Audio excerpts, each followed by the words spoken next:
Hello, welcome to the Dr. Lee Hildebrand YouTube channel, in which I try to provide content that can help you in navigating your life successfully, dealing with mental health aspects of life, and reaching your maximum potential. Today, for my topic related to the video, it's how to co-parent amidst divorce and beyond. Now, as many of us know, in our culture, in our country, if you look at all marriages, about 50% of them result in a divorce, somewhere in that ballpark, across all people groups. So given that, there's a large percentage of people in our population that have to walk through the process of divorce. And when they have children, they have to walk through the process of handling the new role that they have together, the new relationship they have together as co-parents. What I would like to do with our time today is offer you 7 tips that can help if you're entering this process or you're in the midst of this process, that can help you be most successful for the benefit of the kids. And the most important focus here needs to be the benefit of the kids. If you're both able to make that the focus as you're heading into this newer chapter, you will help both of yourselves. Each spouse will get benefit from that, and the kids will get much benefit from that. And I've seen a variety of cases in this regard along the continuum. On one hand, I've seen couples that are incredibly conflictual, that have a really, really messy divorce, that are fighting all the time, that bring the kids into the middle of that, and it's just miserable for everybody. I've also seen cases where the couple, right from the get-go, even though they certainly have differences, and that's part of why they're divorcing, that work together with mutual respect. They look to think about what's best for the kids, and then they try to be understanding with one another. They try to cooperate, and they literally, some of them become way better friends following the divorce or in the process of the divorce. They cooperate better together, and the kids really do well in these circumstances. They don't feel that kind of pressure. For kids psychologically, it's very painful to have a sense, first of all, with mom and dad breaking up or splitting apart what they see as their family. But more so than that, if they experience a continued sense of tension. Kids get such great relief out of having a sense that everybody's going to try to work together. And of course, as I alluded to, the opposite is true. If they feel like there's this continuous tension, it can really weigh upon their minds. It can contribute toward anxiety and depression, a sense of not having balance in their world, or a sense of what their safe zones are in their world. So my first tip in regard to this process is to try to keep things amicable. Clearly, if you're getting a divorce or you've gone through a divorce and you're trying to co-parent, there are differences there that are real, that are difficult. There's a lot of emotion that goes with that. But for the benefit of your children, regardless of what their ages are, it's crucial that you start to think about the new relationship as a business relationship. And really, it's about the business of co-parenting. That is a sacred trust that you're going to have. This person is going to be in your life for the rest of your days because you have these beautiful, wonderful children together. So if you can discipline yourselves to keep things amicable, try to think about it as you're just taking care of business. You don't need to have your heart on your shirt sleeve. You don't need to deal with things on the same type of level that you were when you were married or when you were going to stay married. Now that you're in the process of divorce or you've already divorced, you're entering a whole new domain and roles in regard to the relationship. This amicability, this ability to cooperate is going to greatly impact your kids and your effectiveness together as co-parents. So number 2, focus exclusively on the relationship of co-parenting. Do not try to make the relationship anything else. Do not try to get that extra jab in with your ex, or try to get more power in regard to the children, or try to vie more for their attention or their acceptance. Your children need both of you. They equally need each of you, regardless of some of the strengths and weaknesses. And obviously, aside from extreme situations of severe addiction or sexual abuse or those kinds of things, within the usual realms, even if there's extreme conflict, your children need both of you. And they need both of you to cooperate together as co-parents. Now, what is the role of a co-parent? The co-parent works with the other co-parent to provide consistency of love to the children, a consistent message that we are here for you, we are here to support you, we love you, and we're together in that. In that sense, we are a team. There's no doubt about that. We don't want there to be any doubt in your mind. That's how we're going to approach things. Number 3, do not talk about the past or a lot of your personal feelings anymore in this new phase of relationship as co-parents. A co-parenting relationship is being in the present and looking future forward. There will be no benefit that will happen from trying to revisit with that person the past, what went wrong, what did, what didn't. Many times those kinds of efforts are not fruitful, especially close to the breakup time or in the process of the divorce. There's a lot of hurt feelings. There's a lot of sensitivity in regard to that. It is not a fruitful thing to try to do.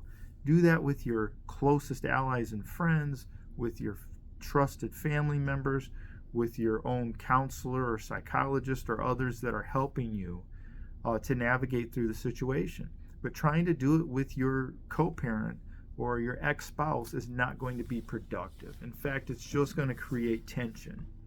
So in that sense, try to keep it, as I said before, in that business zone. We are about the business of co-parenting these children and giving them what they need.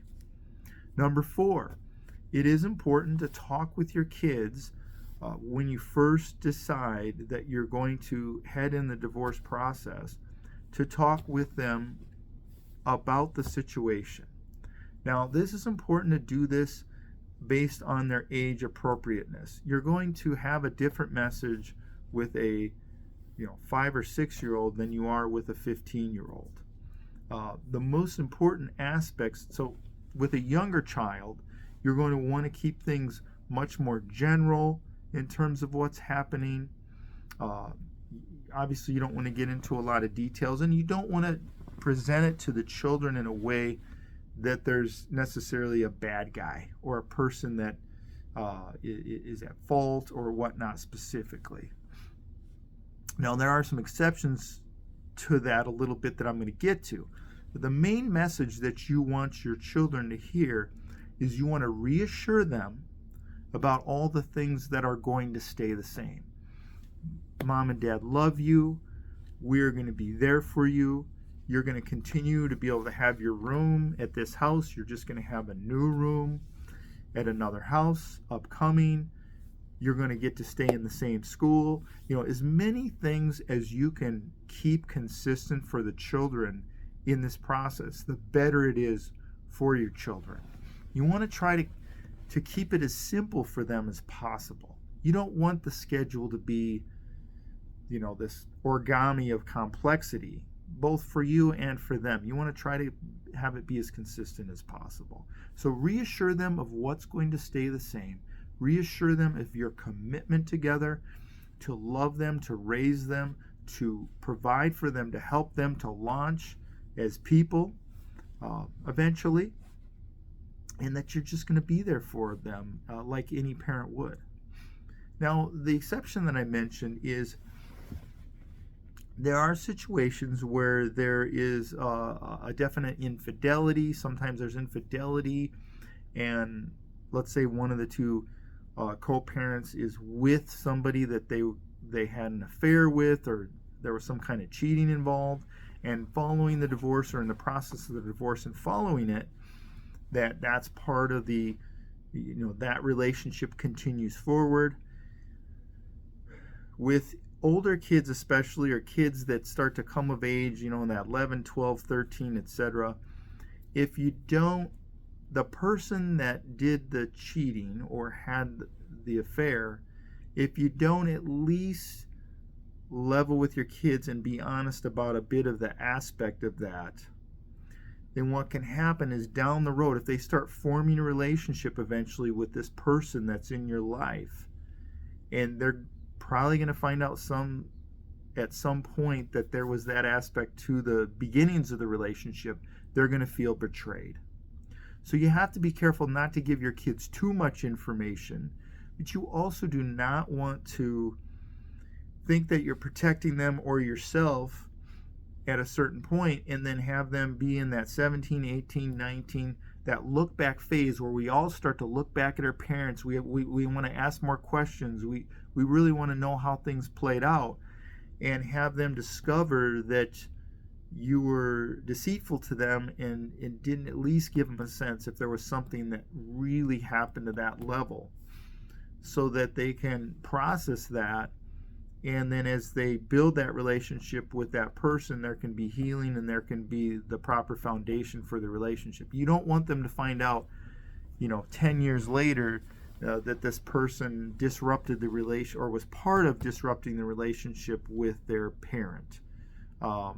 So keep that in mind in terms of communication with kids. And it is nuanced. Definitely seek counsel on that from therapists or other professionals that can help in the unique situations, because it can be very unique from situation to situation. Number 5, cooperate together in terms of the logistics, your schedules, resources for the kids. Don't give the kids a sense that whenever there's a dentist appointment or there's a doctor appointment, that there's some conflict between you about who's going to take them, the fees and how it's going to be paid for. Any of those kinds of things, you need to work and cooperate together. It's going to be so beneficial for your kids to feel a spirit of cooperation on these things. You're going to be giving them a lot of the same security that they would have if you were still married. Because even if you're not still married, if your children have a sense of that security, that you are together in supporting them, that there's not all of this friction, that is going to be a self-esteem builder for them. They're going to feel a greater sense of safety. So in regard to the schedules, try not to make it too complex. Also, when exceptions come up, because they will, that's the way life works, do some give and take.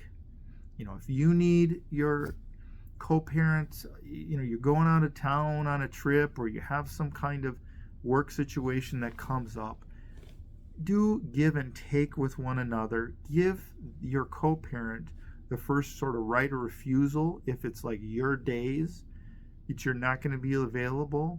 Ask them if they want to take the kids on those days or if they're open to that. And then same thing in the reverse. You can show one another this and your kids this kind of cooperative effort. So don't get too caught up in being territorial with those kinds of things. Now, clearly the assumption there is that both of you are going to have some willingness and want to play fair, and that's the ideal circumstance. Clearly, if you have a co-parent that is really difficult with this and quite obstinate and leans toward trying to get their way all the time, etc., you will have to draw some boundaries related to that. So I don't want to discount that. But hopefully you can move things or contribute toward the tone of that co-parenting relationship in a way that there can be more cooperation on those matters. Number 6, and this is crucial, do not triangulate the children. In other words, do not talk bad about your co-parent with your children, regardless of the circumstances. Sometimes people feel tempted to think that they're going to get certain understandings from their children by that they're going to understand your perspective more. But in every situation, it backfires. And here's how. Even if the kids are younger and they're buying that narrative, when kids get older, in somewhat that 17, 18 through 20, 21, 22 stage, they do what's called a look back. They mature to a point where they're getting some of their own confidence, where they start doing the look back of their upbringing and you as their parent figures. And quite frankly, they really assess whether or not you were fair-minded, whether or not you were truthful, whether or not you were trying to play for the good of the whole in terms of how you approach situations. And if you are somebody that triangulates your kids, tries to communicate through them to the other co-parent, or you're disparaging the other co-parent, they'll do the look back and you're just not going to look good, quite frankly. It's going to look bad. It's going to make you seem like you are not trying to work toward the common good of both them and the overall, sort of, we'll call it loose family structure, because there's still sort of a family element to it because you have those same kids. So another problem that can happen is sometimes people can feel some insecurities in relation to the other spouse and get a little bit competitive in terms of what you do for the kids. What kind of vacation are you doing versus what kind of vacation are they doing? And co-parents can get tempted to try to do extra things for the kids just to look better in the kids' eyes. And you have to be careful of this, because certainly you don't want to sort of overplay your hand with that and spoil the kids, or just try to acquiesce to certain things to look better and be their friend. We don't need to be our kids' friend. We need to be respected by our children. We can be friends when they're 22 or older. But to that point, there's a big aspect in which we need to make decisions that are for their best interests, and also make decisions that are for their best interests as it relates to both co-parents. So just want to encourage you, do not fall into that temptation to say anything negative. And those of you that are not saying anything negative and the other co-parent has a tendency to do that or is doing that, don't try to jump in and defend yourself. Take the high road, and I promise you that over time, when the look back happens, your kids will see that discrepancy in regard to how you handled situations, how you kept a steady hand, how you sought not to disparage their mother or their father, and they will respect you. They'll respect you mightily in regard to that. The opposite is true. If you try to tear down their dad or their mom, they will not respect that as much. It will not feel good to them. The last tip in regard to this today is in regard to new partners that you would have, or relationships that you develop post-divorce. I highly recommend that you give that a fair amount of time to develop and have stability to it before you try to introduce any new partners to the children. I highly recommend that you make sure that it's a situation where it feels like it's going to be a long-term relationship, or possibly it could end up being another marriage. I recommend that a relationship, you're talking at least 6 to 12 months before you introduce that person to the children. Because what you don't want is to have a relationship that doesn't work out. You introduce that person to the children, and then they experience a series of these. That's not healthy for the children. It's not helpful for you as a team. So as co-parents, you want to try to be on a similar page with that. You want to try to be respectful of your co-parents' choices and want the best for them in terms of future partners, to really try to take the high road with that, and also be open to having a business relationship, an appropriately respecting relationship with a new partner that your co-parent may have. That too is hay in the barn for your children. It will create and infuse a sense of stability as they are eventually introduced to your co-parent's new partner. You want that to be a stable situation. You want that to be a situation where where they know that you don't hate them or you're not talking poorly about them. So it's really a lot of the same rules as the co-parent. Do not talk disparagingly about your co-parent's new partner. That too is going to deteriorate your child's sense of security and safety and just well-being in their world. So make sure that you look to cooperate along those lines with your co-parent as well. Well, clearly these circumstances can be quite difficult, especially early on. It can feel incredibly trying. And one of the most difficult things that you may ever walk through is a divorce. And it's my hope that some of these tips can help you in terms of how you navigate that co-parenting situation. The other thing too is you can certainly get some co-parenting counseling. I provide that. We provide that at our clinic, Lakeshore Psychology Services. There's many other clinicians and counselors, psychologists, etc., that provide this kind of help. And that is when you meet with the professional, it's not focused on the past. It's not focused on what happened or how we got here. It's focused on that co-parenting relationship and many of the principles that I talked about, in just having a neutral third party be able to help you talk through some difficult issues can be really effective in having a successful co-parenting relationship. And ultimately, at the end, if you're able to do this successfully, you yourself are going to be so much better off. I'm telling you, there's so much less drama in your life and stress in your life, in addition to all the benefits that I mentioned in regard to your kids, for you to have a cooperative relationship in this situation of co-parenting. Parenting is hard enough, and co-parenting in the midst or following a divorce is just as hard and has some unique challenges to it. So if you can establish this kind of dynamic with your co-parent, it's going to make things way easier for both of you. So I truly wish you well. I wish you well in your families. I wish you well with your children. I hope these things have helped today. Please feel free to like this video if you found it helpful. Share it with anyone that you would like.